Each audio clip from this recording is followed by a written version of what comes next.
Welcome back to our channel. అభివృద్ధి పేరుతో ముందుకు వెళ్లాల్సిన భారత్ అడుగులు వెనక్కి పడుతున్నాయి. సో ఆర్థిక సంక్షోభం భారత్ని పీడించబోతుంది. ఒకవైపు ఎల్నీలో ప్రభావం, ఇంకో పక్క ధరలు నడ్డివిర్చే పరిస్థితులు మధ్యతరగతి ప్రజలకు తీసుకొస్తున్నాయి. సో ఇందులో వాస్తవం ఎంత అనేది మాట్లాడదాం. ప్రజెంట్ మనతోటి స్టూడియోలో డాక్టర్ రియాజ్ గారు ఉన్నారు, గ్రంథాలయ చైర్మన్. సార్ నమస్తే. నమస్కారం కావ్య గారు చాలా స్పష్టమైన అంశం పట్ల మీరు చర్చ ఆరంభించారు. ఎందుకోసం అంటే మనం చిన్న చిన్న కులపరమైన అంశాల మీద, మతపరమైన అంశాల మీద, విద్వేష అంశాల మీద, పగటికళ్ళ మీద చర్చలు కొనసాగుతున్న టైంలో వాస్తవాన్ని ప్రేక్షకులకు, వీక్షకులు చెప్పే క్రమంలో ఒక మంచి టాపిక్ మీద మీరు చర్చ తీసుకొచ్చారు. మీకు ధన్యవాదాలు. 1990కి ముందు ప్రపంచ ఆర్థిక వ్యవస్థ ఒక రూపంలో ఉండేది. 1990 తర్వాత ప్రపంచ ఆర్థిక వ్యవస్థ ఇంకో రూపంలోకి వచ్చింది. అంటే ఈరోజు ప్రపంచ ఆర్థిక వ్యవస్థను 3 స్లోగన్స్ ప్రభావితం చేస్తాయి: లిబరలైజేషన్, సరళీకరణ; ప్రైవేటీకరణ; గ్లోబలైజేషన్, ప్రపంచీకరణ. ఈ మూడింటిని తప్పించుకోవడం సాధ్యం కాదు. అయితే గత 10 సంవత్సరాల్లో మనం ప్రపంచీకరణలో మనం నష్టపోయే విధానాలను ఎన్నుకున్నాం, మనం లాభపడే విధానాలను తీసుకోలేదు. కాబట్టి భారతదేశం రూపీ చరిత్రలో ఎన్నడూ లేని విధంగా 97 పైసలకు పడిపోయింది. బహుశా రేపో మాపో సెంచరీ కూడా కొట్టబోతూ ఉన్నది. ఇది భారతదేశం ఈరోజు ఆర్థిక సంక్షోభం వైపు పూర్తిగా నెట్టివేయబడ్డదనే విషయాన్ని గౌరవ ప్రధాని సికింద్రాబాద్ పెరేడ్ గ్రౌండ్లో అనౌన్స్ చేశారు. కాబట్టి మీ ప్రశ్నలో రెండో జవాబు మీరు ఏదైతే చూజ్ చేశారో అదే వాస్తవం. సార్, ఇక్కడ మళ్ళీ లాక్డౌన్ దిశగా భారత్ అడుగులు వేస్తుంది అని విపరీతమైన ఒక చర్చ నడుస్తుంది. అది నిజం అయితే కనుక, ఎందుకంటే కరోనా లాక్డౌన్ తర్వాతనే కుటుంబాలన్నీ కూడా చిన్న భిన్నం అస్తవ్యస్తమైపోయాయి. ఆ కరోనా చేసిన బాధతోనే ఇంకా కూడా కుటుంబాలు తేరుకోలేని పరిస్థితి. ఇన్ కేస్ మళ్ళీ లాక్డౌన్ దిశగా అడుగులు వేస్తుందా? లాక్డౌన్ పెట్టే అవకాశం ఉంటుందా? లాక్డౌన్కు ఒకప్పటి రూపంలో లాక్డౌన్ ఉండదండి. అంటే ఒకప్పుడు మానవునికి సంబంధించిన గతిశీలత మొత్తం, గమనం మొత్తం లాక్డౌన్ అయింది. ఇంట్లో నుంచి బయటకు వచ్చే పరిస్థితే లేదు. కానీ ఈరోజు మన ముందు ఆర్థిక లాక్డౌన్ అంటే అర్థం ఏంటంటే, నువ్వు ఆటో ఎక్కాలంటే డబ్బులు కావాలి, బస్సు ఎక్కాలంటే డబ్బులు కావాలి, మార్కెట్ పోవాలంటే డబ్బులు కావాలి, నీ నిత్యావసర వస్తువులు కావాలంటే డబ్బులు కావాలి. కానీ నీ జేబులో డబ్బులు లేవు, అవసరాలు మాత్రం ఇట్లా ఉన్నాయి. కాబట్టి జేబుల్లో డబ్బులు లేకుండా నువ్వు బయటికి పోయి చేసేది ఏమీ లేదు. కాబట్టి నీకు తెలియకుండానే ఆర్థిక లాక్డౌన్లోకి నువ్వు కూరుకొని పోతావు. ఎందుకోసం అంటే నీ జేబు నిండా పైసలు వేసుకొని పోయినా కూడా ఒక చిన్న వస్తువును కూడా కొనుక్కునే పరిస్థితి లేదు. ఇప్పుడు పరిస్థితి ఎట్లా ఉందంటే, సంచి నిండా డబ్బులు, జేబు నిండా వస్తువులు అనే పరిస్థితికి నెట్టివేయబడ్డాం. దానికి చాలా రీజన్స్ ఉన్నాయి. ఫస్ట్ రీజన్ ఏంటంటే, అంతర్జాతీయంగా ఏర్పడ్డ చమురు సంక్షోభం. భారతదేశం దాదాపుగా 84% మనం విదేశీ ఆధారిత ఆయిల్ మీదనే ఆధారపడతాం. అంటే మన ఎకానమీ ఆయిల్ బేస్డ్ ఎకానమీ. ఈరోజు ఇరాన్ని ఇజ్రాయెల్, అమెరికా కలిసి దురాక్రమణ చేయడం వల్ల, హార్మో జలసంధి వాళ్ళ ఆదిలో తీసుకురావడం వల్ల మళ్ళీ యుద్ధం ఏర్పడుతుందనే వాతావరణంలో ఆయిల్ నిల్వలు మనకు ఆగిపోయినాయి. ఒకప్పుడు ఇరాన్ నుంచి మన ఆయిల్ పుష్కలంగా కొనుక్కునేది. చౌబహార్ అనే ఒక రిఫైనరీ స్టేషన్ కూడా అక్కడ ఎస్టాబ్లిష్ చేశాం మనం. మీరు కొనొద్దు అని అమెరికా అన్నది, జీ హుజర్ అని ఆగిపోయినాం. మీరు రష్యా నుంచి రష్యాతో ఒప్పందాలు ఉన్నప్పుడు కూడా మనకి ఇక్కడ చమురుకు సంబంధించి ఎటువంటి ఇబ్బందులు లేవు. రష్యా నుంచి అన్నాం, లేదు మీరు రష్యా నుంచి కాదు వెనజులా నుంచి కొనమన్నారు. వెనజులా మనం చాలా దూరం అవుతుంది. షిప్లో నుంచి మనం తెప్పించుకున్న వారికి ట్రాన్స్పోర్ట్ ఛార్జెస్ మీద పడతాయి. మనం ఈ ధరకి ఇచ్చే అవకాశం ఉండదు. సంక్షోభం నుంచి మనం బయటపడలేకపోయినాం. ఈ ఆయిల్ ఆధారిత ఆర్థిక వ్యవస్థగా ఆర్థిక సంక్షోభంలో కూరుకుపోయినాం. నెంబర్ 1. నెంబర్ 2, డాలర్కి సంబంధించిన సంక్షోభం. ఈరోజు చాలా దేశాలు ఏం చేశాయంటే, డాలర్ను మాత్రమే మారకంగా కాకుండా వేరే యాంగిల్లో తమ కరెన్సీలో మారకాన్ని పెట్టాయి. ఉదాహరణకు చైనా ఉంది, చైనా యువాన్ ఉంది. చైనా చాలా దేశాలతో, ఇరాన్తో కూడా యువాన్తో కూడుకున్న ఒప్పందంతో రాయబారాలు చేస్తుంది, ఆర్థిక రాయబారాలు. అలాగే రష్యా ఉంది, రష్యాకు సంబంధించిన కరెన్సీ ఏదైతుందో రష్యా తన కరెన్సీతో రాయబారాలు చేస్తుంది. కానీ భారతదేశం ఏమైపోయిందంటే, తన రూపాయి మారకానికి డాలర్ను మాత్రమే వినియోగించుకునే ప్రయత్నం చేసింది. దాంతో ఏమైపోయిందంటే, డాలర్కి సంబంధించిన సంక్షోభము రూపాయి మీద పడ్డది. ఈరోజు డాలర్ సంక్షోభంలో పడగానే రూపాయి సంక్షోభంలో పడిపోయింది. మూడో కీలకమైన విషయం ఏంటంటే, భారతదేశానికి ట్రెడిషనల్గా వస్తున్న విధానము న్యూట్రల్ ఇంటర్నేషనల్ ఫారిన్ పాలసీ. అంటే మనము చాలా తటస్థంగా ఫారిన్ పాలసీ మెయింటైన్ చేసాం. నెహ్రూ గారి దగ్గర నుంచి మొదలుకుంటే అటల్ బిహారీ వాజ్పేయి దగ్గరికి. కానీ ఈరోజు అమెరికన్ సెంట్రిక్ ఫారిన్ పాలసీలోకి వెళ్ళిపోయినాం. ఆంక్షలు విధిస్తే మనం ప్రతిఘటించే ప్రయత్నం చేయలేదు. ఆంక్షలు విధిస్తే హుజూర్ అన్నాం. చివరికి మన పరిస్థితి ఏంటంటే అలీనా విధానానికి నాయకత్వం వహించాం, దాన్ని నడపలేకపోతున్నాం మనం. అట్లాగే బ్రిక్స్కి వర్చువల్గా మనకి ఇప్పుడు ప్రెసిడెంట్ మనం బ్రిక్స్కి అంటే మనకు Brazil, Russia, China, India, South ఆఫ్రికాలతో పాటు ఇంకో 5-6 దేశాలు తర్వాత చేరాయి. ఈ 10-12 దేశాలకు నాయకుడు. ఇవన్నీ పెద్ద పెద్ద మార్కెట్లు. దీన్ని సొంతం చేస్తే అమెరికా ఆంక్షలు పెట్టినా కూడా మనం మిగతా దేశాల సహకారంతో మన ఎకానమీ రక్షించుకునే వాళ్ళం. పూర్తిగా అమెరికన్ ఆధారిత ఆర్థిక వ్యవస్థలోకి వెళ్ళిపోయినాం. అదానీ, అంబానీ, బీచ్ మే ప్రధానలాగా స్వదేశీ విషయానికి వచ్చినప్పుడు గవర్నమెంట్ ఉద్యోగాల సంఖ్య పోయింది, పబ్లిక్ సెక్టార్ మూతపడిపోయింది. కేవలం గుజరాత్లో ఉండే ఒకరిద్దరు ఇండస్ట్రీల కోసమే నీ ఎకానమీ అంతా కూడా దాసం అయిపోయింది. అందుకోసం ధరలు పెరిగాయి, నో క్వశ్చన్. సరే, ఇప్పుడు ధరలు పెరిగాయి, అది అనుభవిస్తున్నాం. Petrol, diesel, gas, gold import duties, ఇవాళ నుంచి కొత్తగా సిల్వర్ సంబంధించిన పైన రిస్ట్రిక్షన్స్. ఈ రిస్ట్రిక్షన్ ఈ 5 వస్తువులపైనే, ఈ 5 వాటిపైనే ఆగుతాయా? ఈ 5 కాస్త ఇంకో 50 వరకు చేరే అవకాశం ఉంటుంది? ఇప్పుడు మనం క్లియర్గా మాట్లాడుకుందాం. గౌరవ ప్రధాని మోడీ గారు ప్రధానమంత్రి కాగానే మేక్ ఇన్ ఇండియాను కాన్సెప్ట్ తీసుకొచ్చాడు. మేక్ ఇన్ ఇండియా అంటే ఏంటి? భారతదేశంలో వస్తువులు తయారు చేసుకోవాలనుకున్నాం. 2014 నుంచి 2016 సంబంధించిన ఎకానమీని మేము ముందు పెడతా గణాంకాలతో సహా. ఏం పెరగాలి? ఎగుమతులు పెరగాలి, దిగుమతులు తగ్గాలి. అప్పుడు నీ ఎకానమీ వృద్ధి రేటు పెరుగుతూ ఉంటుంది. కానీ ఇండియాలో ఏం జరిగింది? ఎగుమతులు బయట దేశాలకు మనం పంపేవి క్రమక్రమంగా తగ్గుతూ వచ్చాయి, పెరుగుతూ వచ్చాయి. చివరికి ఏమైపోయిందంటే ఆ దిగుమతులకు నువ్వు ఈ చెల్లింపులు ఏ రూపంలో చేయాలి? విదేశీ మారక ద్రవ్యం రూపంలో చేయాలి, డాలర్ రూపంలో, ఇంకో రూపంలో చేయాలి. నువ్వు చెల్లింపు చేయలేక అసలు విదేశీ వస్తువులు వద్దు అనే పరిస్థితికి వచ్చావు. నువ్వు వేసుకుంటే అన్ని విదేశీ వస్తువులే ప్రధానమంత్రిగా. సరే, నా చర్చలో పోవట్లేదు. నువ్వు వాడే కారు కానీ, నువ్వు వేసుకునే వాచ్ కానీ, నీ స్పెటికల్స్ కానీ విదేశాలే. ఏ దేశం నుంచి వచ్చిందని చెప్పగలుగుతాను, కానీ నా చర్చ ఇప్పుడు అనవసరం.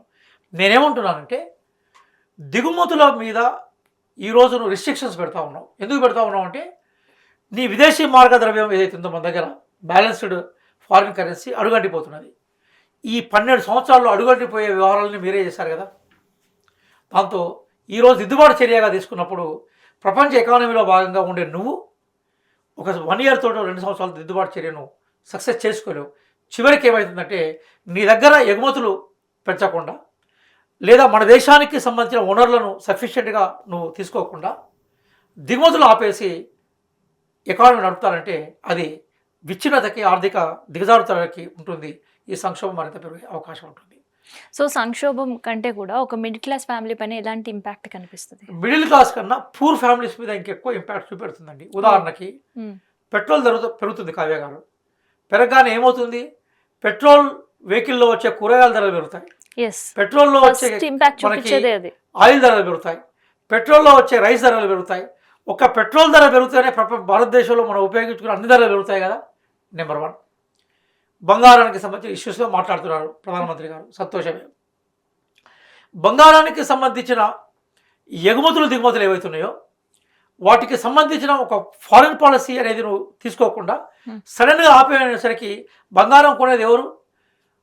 పెద్ద పెద్ద కిలోల కొద్ది కొనేది సామాన్య ప్రజలు కాదు కదా. పిల్లలకు, పేరెంటాలకు తులమో, అరతులమో కొనుక్కునే వాళ్ళ మీద కూడా ఇంపాక్ట్ పడతాం. అదే దేశభక్తి అని చెప్పారు కదా ఆల్రెడీ. అంటే ఇప్పుడు మనం చూస్తున్నాం కదా. మరి బేసికల్గా నీకు అంత పెద్ద దేశభక్తి ఉంటే బంగారం నిల్వలు ఇప్పటికీ అదాని కంపెనీ దగ్గర, అలాగే అంబానీ కంపెనీ దగ్గర ఉన్నాయి. పట్టుకొచ్చి విదేశీ మార్గ ద్రవ్యాన్ని రూపంలో మార్చుకుంటే భారతదేశ ఎకానమీ ఉంటుంది కదా. ఈ దేశంలో 36 కుటుంబాల చేతుల్లో 40% సంపద ఉందండి. నిజంగా ఈ దేశం పట్ల భక్తిభావమే, అంకితభావం ఉంటే ఆ రోజు ఇందిరాగాంధీ గారు రాజభవనాలు రద్దన్నది కదా, సార్ ఇప్పుడు టైటిల్స్ రద్దన్నది కదా, ఎకానమీ రక్షించే ప్రయత్నం చేసింది కదా. మీరు అది చేయొచ్చు కదా. ధనవంతుల పట్ల నీ ప్రేమ తగ్గద్దు, ధనవంతులకు ఇచ్చే సహాయం తగ్గద్దు, రాయితీలు తగ్గద్దు. ధనవంతులకు ఇస్తే రాయితీలు, పేదవాళ్ళకి ఇస్తే ఉచితాలు. కాబట్టి ఓవరాల్గా 10 సంవత్సరాల్లో వీరికి ఎకానమీకి సంబంధించిన ఒక విజన్ లేదు. ఇప్పుడు దాని ఇంపాక్ట్ కనబడుతుంది. మీరు చూస్తూ ఉండండి. రాహుల్ గాంధీ గారు చెప్పినట్టుగా ఇంకొక 1 month తర్వాత ఇప్పుడు 3 రూపాయలు పెరిగింది కదా, ఇది మెల్లమెల్లగా 12-13 రూపాయలు పెరిగే అవకాశం ఉంటుంది. ఇంకొక 3 నెలల తర్వాత 18 రూపాయలు పెరిగే అవకాశం ఉంటుంది. ఎందుకు ఉంటుందో కూడా చెప్తాను. నేనేం ప్రతిపక్షంలో ఉండి మాట్లాడట్లేదు. ఈరోజు చమురు కంపెనీలు ఏమంటున్నాయంటే చాలా క్లియర్గా డాటా చెప్తున్నాను. మాకు ప్రతి లీటర్ మీద 16 నుంచి 18 రూపాయలు లాస్ అవుతుందని చెప్తున్నారు. ఈ 16 నుంచి 18 రూపాయల లాస్ వాళ్ళు ఏ రకంగా భర్తీ చేసుకుంటారు? ధరలు పెంచి. కాబట్టి ఖచ్చితంగా 18 రూపాయల లాస్ను వాళ్ళు భర్తీ చేసుకోవడం కోసం 20 రూపాయలు పెంచక తప్పదు ఫ్యూచర్లో. నేనేమంటున్నానంటే మొన్నటిదాకా అంతర్జాతీయ మార్కెట్లో ఒక బ్యారెల్ ఆయిల్ బ్యారెల్ కొలుస్తూ ఉంటాం, $65 ఉండే. నీ రేట్ ఎంత? $100. ఈరోజు బ్యారెల్ ధర $110కి వెళ్ళిపోయింది. నీ రేట్ ఎంత? $110. నువ్వు ఈరోజు బేసికల్గా ధర 65 బ్యారెల్కి $65 ఉన్నప్పుడు నువ్వు ధర తగ్గిస్తే ఈరోజు ధర పెరిగినా ప్రజలు కొనుక్కునేవాళ్ళు. అంటే అంతర్జాతీయ విపణిలో ధర తగ్గినప్పుడు నువ్వు ధర పెంచావు, ధర పెరిగిన తర్వాత కూడా ధర పెంచే ప్రయత్నం చేస్తూ ఉంటావు. నువ్వు ప్రజలకు ఇచ్చింది ఏంటి? అంటే క్లియర్గా ప్రభుత్వం యొక్క ఫెయిల్యూర్ కనబడుతూ ఉన్నది కదా. కానీ ఓవరాల్గా ఈరోజు సమాజం అంతర్జాతీయ సంబంధాలలో వేరే దేశాల నుంచి ఎగుమతులు దిగుమతులు లేకుండా ఎగ్జిస్ట్ అయ్యే అవకాశం లేదు. ప్రధానమంత్రికి సంబంధించిన ఒక ఎకనామిక్ విజన్ ఏదైతుందో అది చాలా భయంకరంగా ఉంది. మన్మోహన్ సింగ్ గారు ప్రధానమంత్రి అయినప్పుడు ఇంతకన్నా భయంకరమైన పరిస్థితి ఉండేది. మళ్ళీ చెప్తున్నాను, అయినా గవర్నమెంట్ సస్టైన్ అయ్యి 8.5 గ్రోత్ రేట్ను భారతదేశం నమోదు చేసుకున్నది. ఈరోజు అప్పుడున్నంత దారుణమైన పరిస్థితి కూడా లేవు, కానీ రూపాయి విలువ 97 పడిపోయింది. క్లియర్గా ఇండికేటింగ్ ఇట్. సరే, ఇక్కడ మళ్ళీ లాక్డౌన్ అనే వర్డ్ వినిపిస్తుంది. సో లాక్డౌన్ అనగానే ప్రజల గుండెల్లో రైళ్లు పరిగెట్టేస్తున్నాయి. ఇప్పుడు ఏమవుతుందంటే ఆల్రెడీ ఈ లాక్డౌన్ బలపరిచేటట్టు కొన్ని రాష్ట్రాల్లో ప్రభుత్వ ఉద్యోగులు ఇంటి దగ్గర నుంచి వర్క్ చేయండి అనడం కావచ్చు, ఆ దిశగా ఆలోచనలు చేస్తున్నామని ఇండికేషన్ ఇవ్వడం కావచ్చు, లేదంటే నో కార్ డే అని ప్రకటించడం కావచ్చు, పబ్లిక్ ట్రాన్స్పోర్ట్లో తిరగాలి అని ఆదేశాలు జారీ చేయడం కావచ్చు, ఐటీ కంపెనీస్కి మీరు వర్క్ ఫ్రమ్ హోమ్ తీసుకుంటే బాగుంటుంది అని చెప్పడం కావచ్చు. సో ఇదంతా ఏంటి? కావ్య గారు, మీకు కొన్ని హాస్యాస్పదమైన విషయాలు చెప్తాను నేను. కరోనా వచ్చినప్పుడు మోడీ గారు ఏమన్నారు? పల్లెలు పట్టుకొని సాయంత్రం 7 గంటలకు తబలా కొట్టండి, కరోనా పారిపోద్దన్నాడు. పారిపోయిందా? నేనేమని అడుగుతున్నాను. కరోనా అప్పుడు ఆయన ఏమన్నాడంటే కొవ్వొత్తులు వెలిగించన్నాడు. కరోనా పారిపోయిందా? పారిపోలేదు. ఫుడ్ ఎక్కడ ఉంటే మందు అక్కడ పెట్టాలి. ఫుడ్ ఒక దగ్గర ఉంటే మందు ఒక దగ్గర పెడితే సమస్యలు పరిష్కారం అవుతూ ఉంటాయా? ఇప్పుడు నేనే అడుగుతున్నాను, వర్క్ ఫ్రమ్ హోమ్ అనే దాన్ని కంపెనీలో యాక్సెప్ట్ చేయట్లేదు. ఎందుకోసం అంటే ఇంట్లో ఉండే పనిచేస్తున్నాడు, ప్రొడక్టివ్గా ఉండేది వర్క్. ఒక సమూహంలో పనిచేస్తున్నప్పుడు ఒక సామాజిక స్పృహ, సమూహ స్ఫూర్తి వర్క్లో ముందు తీసుకొస్తూ ఉంటుంది. వారు చెప్పే వర్క్ ఫర్ హోమ్ అనేది ఆర్థిక సంక్షోభాన్ని పెంచుతుంది. అన్ని విభాగాలకు అది సెట్ కాదు. ఒక మనిషి స్కూల్ పోయి గంట కొట్టాలి,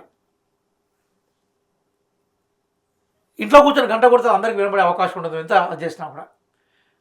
రెండో అంశం ఏదైతుందో, ఈరోజు అందరూ ఆయన మా పెద్ద మనిషి భారతీయ జనతా పార్టీ నాయకులు గౌరవనీయులు రామచంద్రరావు గారు మెట్రోలో ప్రయాణం చేస్తున్నారు. ఒకటే రోజు, ఇలా పోయి చూడండి, రేపు పోయి చూడండి, నేను ఎక్కడ ప్రయాణం చేస్తాను మీకు కనబడుతుంది. ఈరోజు మంత్రులు ఒక వెహికల్ రెండో వెహికల్ తీసుకొని బయటికి పోతున్నారు. ప్రధానమంత్రి గారు ఆదర్శంగా చూపెట్టారు. అది ఎన్ని రోజులు ఉంటుందో మీరు చూడండి. ఒకరోజు తిరిగాడైనా సమ్మర్ కాబట్టి ఆయన యూరోప్ పర్యటనకు పోయినాడు. నువ్వు ఆచరణ చూపెట్టాలి కదా. ప్రధానమంత్రిని నాయకుడు కదా. ఇప్పుడు ఈరోజు ప్రజలందరూ కష్టాలు పడొద్దని చెప్పి ఇట్లా చేయండి అని చెప్పాడు. కానీ ఆయన ఇవన్నీ తప్పించుకొని సమ్మర్లో యూరోప్ చల్లగా ఉంటుంది కాబట్టి చల్లదనం కోసం యూరోప్ పర్యటనకు పోయినాడు. అంటే ఎంత ద్వంద్వ వైఖరి కనబడుతూ ఉంది కదా. విదేశీ వస్తువులు బహిష్కరించి ఉన్నాడు. నేను ఆయన చెప్పాడు, ఆయన కళ్ళజోడు నుంచి మొదలుకుంటే షూ వరకు, పెట్టుకునే వాచ్ వరకు, ఆయన వాడే కెమెరా వరకు, అవి స్వదేశం విదేశమో నేను చెప్పుకుంటే దేశాల పేరుతో సహా చెప్తాను. కేవలం ఒక్కరోజు ఫోటోలు దిగి ఫోజులు ఇస్తే మాత్రం జరగదు. అంతకుముందు చెత్తలేని దగ్గర చెత్త వచ్చే ప్రయత్నం చేశాను. ఇవన్నీ కూడా డ్రామాలండి. సో ఇప్పుడు లాక్డౌన్ అనేది డ్రామానా? లాక్డౌన్ అనేది కూడా డ్రామానా, లేదంటే ప్రజలపైన చేస్తూ ఉన్నారు? అంటే ఈ ప్రభుత్వ ఫెయిల్యూర్ వల్ల ఏదైతే సంక్షోభం ఏర్పడిందో ఆ సంక్షోభానికి సంసిద్ధం చేస్తున్నారు. మళ్ళీ చెప్తున్నాను నేను, లాక్డౌన్ అప్పుడు పెట్టినప్పుడు ఎవరు చనిపోయారండి? అదాని కుటుంబం చనిపోయినారా? అంబానీ కుటుంబం మళ్ళీ ఇంప్లిమెంట్ చేసే అవకాశాలు కనిపిస్తున్నాయి. ఆర్థిక లాక్డౌన్ అంటే ఆరూపం ఉండదు. అంటే మన గమనం మీద, మన గతిశీలత మీద లాక్డౌన్ ఉండదు. ఆర్థిక అంశాలు అంటే మనం కొనే వస్తువుల మీద, అందుబాటులో ఉండే వస్తువులు ధరలు విపరీతంగా పెరుగుతాయి. సామాన్యుడు వస్తువులు కొనుక్కునే అవకాశం వాడికి లేకుండా చేస్తాడు. తద్వారా ఏమవుతుందంటే ధనవంతుల దగ్గర డబ్బులు ఉంటాయి కాబట్టి వాళ్ళు సస్టైన్ అవుతారండి. డబ్బులు లేని పేదవాడు ఏమవుతాడంటే మార్కెట్లో నిలబడిపోతాడు. ఏం కొనుక్కోవాలో అర్థం కాకుండా, ఏం తినాలో అర్థం కాకుండా. కాబట్టి లాక్డౌన్, ఆర్థిక లాక్డౌన్ రూపం రాబోతుంది. ఖచ్చితంగా పేద ప్రజలు దాన్ని బలి కాబోతున్నారు. Thank you sir. నమస్తే అండి.